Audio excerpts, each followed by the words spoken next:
নমস্কাৰ বন্ধুসকল, আজি আকৌ এটা গুৰুত্বপূৰ্ণ ভিডিঅ'লৈ সকলোকে স্বাগতম জনাইছোঁ। এইটো ভিডিঅ'ৰ মাধ্যমেৰে আমি আলোচনা কৰিম FY ফাৰ্ষ্ট ছেমিষ্টাৰ গুৱাহাটী ইউনিভাৰ্চিটিৰ MDC subject information and communication technology 1 ছাবজেক্টৰ কুৱেশ্যন পেপাৰ সম্পৰ্কে। আপোনালোকে ভিডিঅ'টো শেষলৈকে চাই যাব।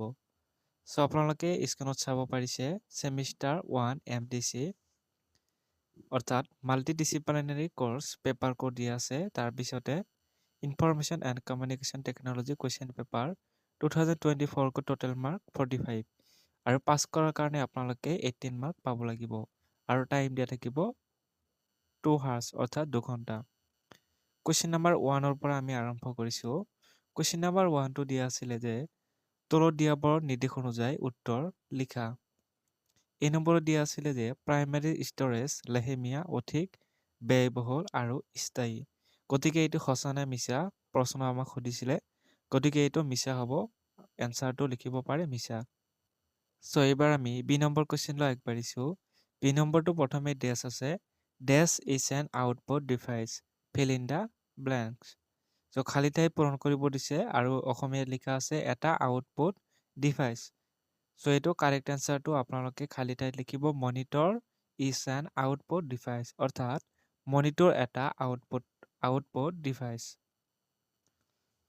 তাৰপিছতে নেক্সট কুৱেশ্যন আছিলে চি নম্বৰটো যে প্ৰথম প্ৰজন্মৰ কম্পিউটাৰত ষ্টেৰিষ্টৰ ব্যৱহাৰ কৰা হৈছিল। এইটো আপোনালোকৰ সঁচা মিছা সুধিছে। গতিকে চি নম্বৰটো আপোনালোকৰ মিছা হ'ব অৰ্থাৎ আপোনালোকে এনচাৰটো মিছা বুলি লিখিব পাৰে। নেক্সট কুৱেশ্যন আছিলে ডি নম্বৰটো যে the full form of RAM is খালী ঠাইত লিখিব লাগিব ৰেমৰ ফুল ফৰ্মটো। গতিকে নিশ্চয় আপোনালোকে ৰেমৰ ফুল ফৰ্মটো জানে ৰেণ্ডম এক্সেছ মেমৰি। তাৰপিছতে নেক্সট কুৱেশ্যন ই নম্বৰটো আছিলে যে 1 কিলোবাইট ডেছ বাইটৰ সমান। কেতিয়াবা এইটো ডিফাৰেণ্ট লিখিব আহিব পাৰে, পাৰ্থক্য লিখিব আহিব পাৰে।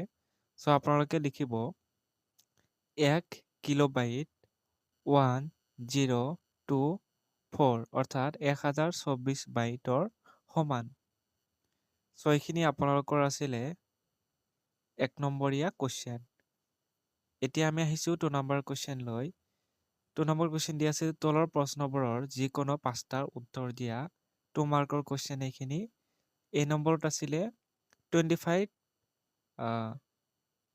সংখ্যাটোক বাইনাৰী সংখ্যালৈ ৰূপান্তৰ কৰা। এইটো বাইনাৰী সংখ্যালৈ 25ক ৰূপান্তৰ কেনেধৰণে কৰা হৈছে এইখিনি চাই ল'ব। এইবাৰ আমি বি নম্বৰ কুৱেশ্যনলৈ আহিছোঁ। বি নম্বৰটো দিয়া আছিলে কম্পিউটাৰ প্ৰাইমাৰী ষ্ট'ৰেজৰ গুৰুত্ব বৰ্ণনা কৰা। প্ৰথমটো অলপ আপোনালোকে ইন্ট্ৰডাকশ্যন দিব। কম্পিউটাৰ প্ৰাইমাৰী ষ্ট'ৰেজ গুৰুত্ব। প্ৰাইমাৰী ষ্ট'ৰেজ প্ৰাথমিক স্মৃতি হ'ল কম্পিউটাৰৰ মূল স্মৃতি য'ত ডাটা প্ৰগ্ৰাম আৰু নিৰ্দেশসমূহ অস্থায়ীভাৱে সংৰক্ষণ কৰা হয়। ইয়াত গুৰুত্ব আছে কিছুমান। 1 নম্বৰ গুৰুত্ব লিখিব পাৰে CPU প্ৰত্যক্ষভাৱে প্ৰাইমাৰী ষ্ট'ৰেজৰ পৰা ডাটা লয়। দ্বিতীয়তে কম্পিউটাৰৰ গতি বৃদ্ধি কৰে। চলি থকা প্ৰগ্ৰামসমূহ সংৰক্ষণ কৰে। কম্পিউটাৰ বন্ধ হ'লে ডাটা মচি যায় অৰ্থাৎ ৰেম। এইবাৰ আমি চি নম্বৰ কুৱেশ্যনলৈ আহিছোঁ। ইনপুট ডিভাইচ আৰু আউটপুট ডিভাইচৰ মাজৰ পাৰ্থক্য বৰ্ণনা কৰা। ইনপুট ডিভাইচ আৰু আউটপুট ডিভাইচৰ মাজৰ পাৰ্থক্য বিষয় ইনপুট আৰু আউটপুট ডিভাইচ। প্ৰথমটো ইনপুট ডিভাইচ কাম ডাটা কম্পিউটাৰত ভৰাই। তাৰপিছত ফলাফল প্ৰদৰ্শন কৰে। দিশ ইউজাৰ কম্পিউটাৰ। ইয়াতে উদাহৰণ দিয়া হৈছে কীবৰ্ড, মাউচ, মনিটৰ, প্ৰিণ্টাৰ আদি। নেক্সট ডি নম্বৰ কুৱেশ্যন আছিলে ছফ্টৱেৰ আৰু হাৰ্ডৱেৰৰ মাজৰ পাৰ্থক্য বৰ্ণনা কৰা। পাৰ্থক্যখিনি চাই ল'ব। ধৰণ বিষয় হাৰ্ডৱেৰ ছফ্টৱেৰ। ধৰণ ভৌতিক বস্তু স্পৰ্শযোগ্য হয়। উদাহৰণ CPU, কীবৰ্ড। তাৰপিছতে ছফ্টৱেৰ হৈছে প্ৰগ্ৰাম নিৰ্দেশ উইণ্ডোজ MS-ত হাৰ্ডৱেৰত চলাবলৈ ছফ্টৱেৰৰ প্ৰয়োজন। নেক্সট কোশ্চেন ই নম্বৰ বল্ট বাইট এপ কি বা ৱৰ্ল্ড ৱাইড এপ যিহেতু এইটো www ফুল ফৰ্ম কেতিয়াবা লিখিব আহে www ৱৰ্ল্ড ৱাইড ৱেব চ' এইটো কি হয় ইয়াৰ বিষয়ে লিখিব লাগে চ' এইটো লিখিব ৱৰ্ল্ড ৱাইড ৱেব হ'ল ইণ্টাৰনেটৰ এটা সেৱা যাৰ সহায় আমি ৱেবছাইট ছবি ভিডিঅ' তথ্য আদি চাব পাৰোঁ www ব্যৱহাৰ কৰিবলৈ ৱেব ব্ৰাউজাৰ প্ৰয়োজন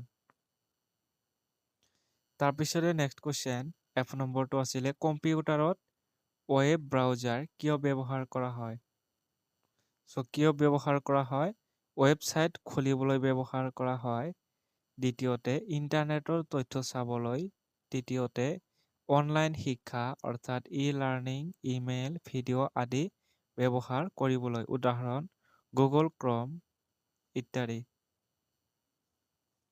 এইবাৰ আমি নেক্সট কুৱেশ্যন লৈ আহিছোঁ যি নম্বৰটো 37 সংখ্যাটো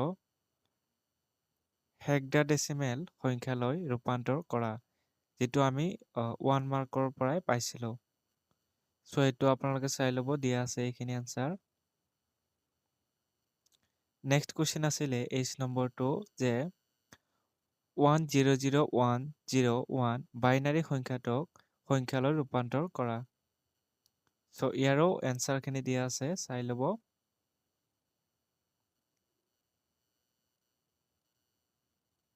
নেক্সট কুৱেশ্যন আছিলে আই নম্বৰটো এইবাৰ 350 সংখ্যাটোক অক্টেল সংখ্যালৈ ৰূপান্তৰ কৰা চ' এইটো চেম প্ৰকেছ আপোনালোকে চাই ল'ব এনসাৰটো দিয়া আছে তাৰপিছতে নেক্সট কুৱেশ্যন 3 নম্বৰ question answer any four of the following questions 3 নম্বৰ কুৱেশ্যন দিয়া আছিলে যে তলৰ প্ৰশ্নবোৰৰ যিকোনো 4টা উত্তৰ দিয়া প্ৰথমটো এই নম্বৰত দিয়া আছিলে যে কম্পিউটাৰত সংখ্যা ব্যৱস্থাৰ প্ৰয়োজনীয়তা কি দুটা সংখ্যা ব্যৱস্থাৰ বিষয়ে চমুকৈ বৰ্ণনা কৰা চ' এনসাৰখিনি দিয়া আছে কম্পিউটাৰ সকলো তথ্য নিৰ্দেশ আৰু ফলাফল সংখ্যাৰ ৰূপত বুজে সেয়ে কম্পিউটাৰত ডাটা সংৰক্ষণ গণনা আৰু প্ৰচেছিং কৰিবলৈ সংখ্যা ব্যৱস্থা অত্যন্ত প্ৰয়োজনীয় দুটা সংখ্যা ব্যৱস্থা আছে বাইনাৰী নাম্বাৰ চিষ্টেম তাৰপিছতে L18 বেছ 2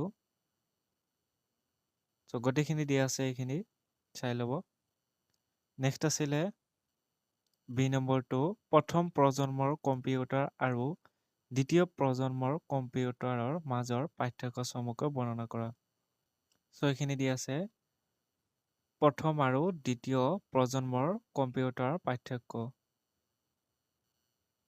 নেক্সট কুৱেশ্যন চি নম্বৰ বিভিন্ন ধৰণৰ ছফ্টৱেৰৰ বিষয়ে চমুকৈ বৰ্ণনা কৰা চ' বিভিন্ন ধৰণৰ ছফ্টৱেৰৰ ধৰণ কম্পিউটাৰ চলাবলৈ ব্যৱহাৰ কৰা এপ্লিকেশ্যন ছফ্টৱেৰ তাৰপিছতে ইউটিলিটি ছফ্টৱেৰ এইখিনি চিষ্টেম ছফ্টৱেৰ যিহেতু চিষ্টেম ছফ্টৱেৰ আমি জানোই এইখিনি বিষয়ে অলপ লিখিলেও হৈ যাব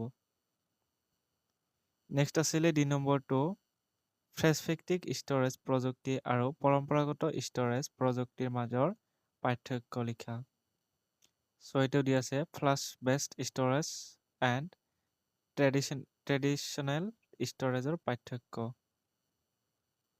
ই নম্বৰ কুৱেশ্যনটো দিয়া আছিলে what is the world wide web চৰি এইবাৰ আৰু এটা কুৱেশ্যন দিয়া আছিলে দ্বিতীয় প্ৰজন্মৰ কম্পিউটাৰ আৰু তৃতীয় প্ৰজন্মৰ কম্পিউটাৰৰ মাজৰ পাৰ্থক্যৰ চমুকৈ বৰ্ণনা কৰা চ' এইখিনিও দিয়া আছে ইয়াতে দ্বিতীয় আৰু তৃতীয় প্ৰজন্মৰ কম্পিউটাৰৰ পাৰ্থক্য নেক্সট কুৱেশ্যন URLৰ সম্পূৰ্ণ ৰূপটো কি ডিজিটেল জগতত ইয়াৰ গুৰুত্ব বৰ্ণনা কৰা চ' URLৰ সম্পূৰ্ণ ৰূপ ইউনিফৰ্ম ৰিচাৰ্চ লোকেটৰ এইখিনি ইণ্টাৰনেটত কৰা ৱেবছাইট ঠিকনা চিনাক্ত কৰে সঠিক তথ্যলৈ দ্ৰুত পচাত সহায় কৰে তিনিত অনলাইন সেৱা ব্যৱহাৰত অত্যন্ত জৰুৰী নেক্সট কুৱেশ্যন যি নম্বৰটো আছিলে এণ্টিভাইৰাছ ছফ্টৱেৰৰ বিষয়ে চমুকৈ বৰ্ণনা কৰা চ' এইটো দিয়া আছে ভাইৰাছ চিনাক্ত কৰে ভাইৰাছ আঁতৰাই কম্পিউটাৰক ক্ষতিকাৰক প্ৰগ্ৰামৰ পৰা সুৰক্ষা দিয়ে উদাহৰণ কিয় খেল এভাষ্ট নৰ্টন আদি নেক্সট এইচ নম্বৰ ভাল ছফ্টৱেৰৰ মানদণ্ডবোৰ কি ভাল ছফ্টৱেৰৰ মানদণ্ডবোৰ বা গুণবোৰ হৈছে ব্যৱহাৰ কৰিবলৈ সহজ, দ্বিতীয়তে দ্ৰুত কাম কৰা বা খুব কম সময়মতে কাম কৰে, ভুল কম হোৱা, চতুৰ্থতে সুৰক্ষিত হোৱা আৰু পঞ্চমত আছে কম্পিউটাৰৰ সৈতে সামঞ্জস্য থকা। চ' এইবাৰ 4 নম্বৰ কুৱেশ্যন আছিলে তলৰ প্ৰশ্নবোৰ যিকোনো এটাৰ উত্তৰ দিয়া। যিহেতু এটাৰ উত্তৰ দিব লাগে, প্ৰথমটো আছিলে কম্পিউটাৰৰ বাবে IP ঠিকনা কিয় ব্যৱহাৰ কৰা হয়? IP ঠিকনাৰ বিভিন্ন প্ৰকাৰ আৰু শ্ৰেণীসমূহ বৰ্ণনা কৰা। নেক্সট কুৱেশ্যন আছিলে 2 নম্বৰ ইণ্টাৰনেট কি? কম্পিউটাৰ নেটৱৰ্কৰ সৈতে ইয়াৰ সম্পৰ্ক বৰ্ণনা কৰা। নেক্সট কুৱেশ্যন আছিলে 3 নম্বৰ কম্পিউটাৰৰ বিভিন্ন প্ৰজন্মৰ বিষয়ে বৰ্ণনা কৰা। চ' ইয়াতে 2 নম্বৰ কুৱেশ্যন এনচাৰটো দিয়া আছে ইণ্টাৰনেট কি? ইণ্টাৰনেট হৈছে বিশ্বব্যাপী সংযুক্ত অসংখ্য কম্পিউটাৰ নেটৱৰ্কৰ এক ডাঙৰ জাল। চ' এইখিনি চাই ল'ব। এইটো আছিলে আপোনালোকৰ 2 নম্বৰৰ কুৱেশ্যন আৰু ইয়াৰ সমাধান।